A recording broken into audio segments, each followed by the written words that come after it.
we got something fun and exciting to talk about today. The creators of Fragrantica, Elena and Zoran. Now, I'm not going to get into pronouncing their last names because I know I would butcher it. But basically, they have started their own fragrance house, and their first fragrance is about to be released. The fragrance house is the Vagabond Prince, and the perfume is Enchanted Forest. And I could not wait to shed some light on this. Zoran contacted me on Facebook and asked me if I'd like to get my nose on this. Well, he sent me a link, and I will have that link down below, as well as some other links about the fragrance house and this perfume. But when I got done reading that link, well, I always want to check out everything. So when someone contacts me and says, hey, would you like to check this out? I'm always like, sure. But after I got done reading that link about this fragrance, boy, my interest was thoroughly piqued.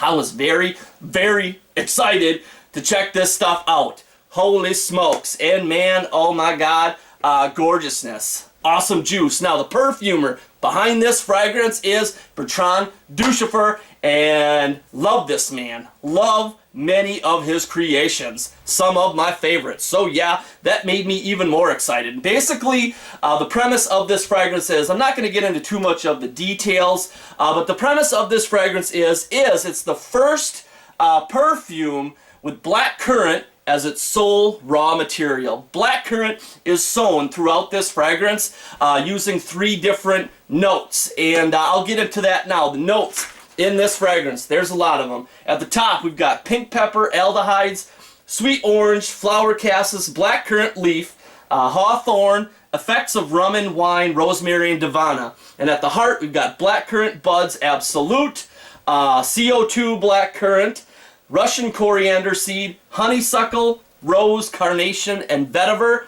And at the base, we've got apopanax, resinoid, cyan benzoin, amber, oak moss, fir balsam, absolute, patchouli, castoreum, absolute, cedar notes, vanilla, and musk. So holy smokes, there's a lot of stuff in this juice. Now let's get into the scent. Words that I would use to describe this fragrance would be fruity, tart, woody, green, magnificent, mouth-watering, delicious. This is by far one of the most mouth-watering, delicious fruity fragrances I have ever put my nose on.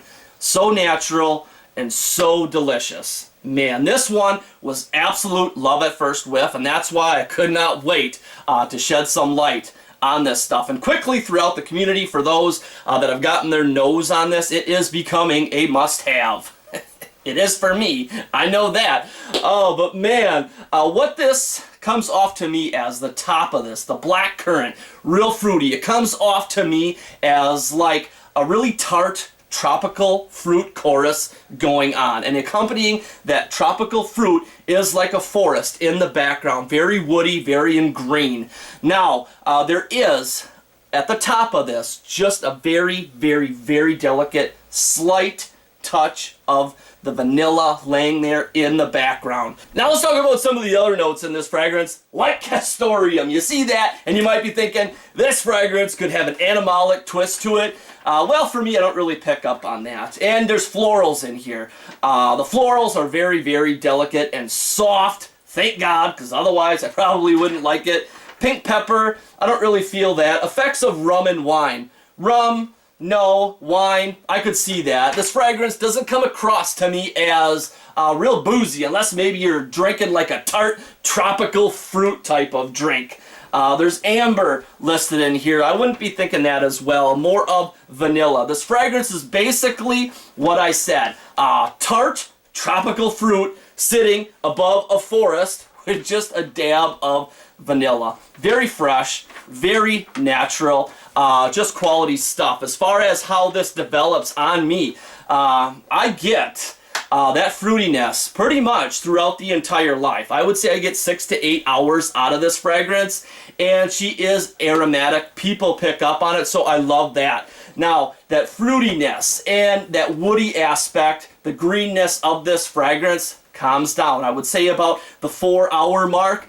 more of the vanilla becomes noticeable, and as those hours go on, the vanilla gets louder and louder, but it doesn't really get too loud like a full-blown vanilla bomb. It stays very delicate and soft, and traces of that fruit and that wood still linger on with it. This fragrance, to me, perfection, must have. Man, you guys did a fantastic job for your first release. Love it, must have. There's a couple other things I'd like to touch base with on this fragrance. Well, I was doing some reading about this on Fragrantica. Of course, I was reading through the reviews, and there's a review out there where somebody mentions that they might not like the cat piss vibe with this fragrance. If you're not familiar with blackcurrant, it can have a cat piss, urine type vibe along with that fruitiness. But for me, I don't really pick up on that in this fragrance at all. Just delicious, tart, tropical fruit.